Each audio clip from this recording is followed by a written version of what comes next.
Hi friends, welcome to my channel. This is Nizam vlogs. ఈరోజు ఆల్టింగ్ వచ్చింది Mahindra XUV700 AX7L vehicle. Khammam నుంచి విజయవాడకి వెళ్తున్నా ఒకరిని పికప్ చేసుకోవడానికి. ఫస్ట్ ఆఫ్ ఆల్ ఈ స్పీడ్స్ నాకు సెట్ అయిందో లేదో కామెంట్ చేయండి.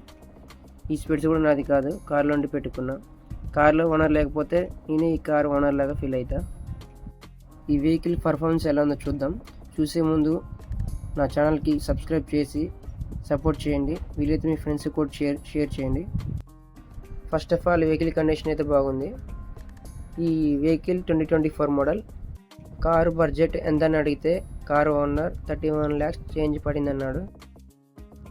ఇప్పుడు వచ్చే 2025 మోడల్ వెహికల్స్కి వెంటిలేటెడ్ సీట్స్ వస్తున్నాయి. ఈ వెహికల్లో మైనస్ పాయింట్ ఏంటంటే లాంగ్ డిస్టెన్స్ వెళ్ళినప్పుడు బ్యాక్ పెయిన్ వస్తుంది. ఇంకో మైనస్ పాయింట్ ఏంటంటే ఆటోమేటిక్ వెహికల్స్కి బ్రేకింగ్ సరిగ్గా పడట్లేదు. ఈ వెహికల్లో నాకు నచ్చింది ఏంటంటే హై స్పీడ్ వెళ్ళినప్పుడు కూడా వెహికల్ స్టెబిలిటీగా ఉంది. నేను మ్యాక్సిమం స్పీడ్ 160 వరకు వెళ్ళా. వెహికల్ షేకింగ్ కానీ అట్లాంటిది ఏం లేదు, మంచిగా ఉంది. ఈ వెహికల్లో మనకి JBL స్పీకర్స్ వస్తాయి. వాయిస్ ఫుల్ క్లారిటీగా ఉంది అండ్ బేస్ ఎక్దమ్గా ఉంది. మ్యూజిక్ పర్ఫార్మెన్స్ ఎలా ఉందో చూడండి.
ఖాళీగా ఉన్న టైంలో ఇలా వీడియో తీసుకుంటే చిల్ అవుతాను నేను.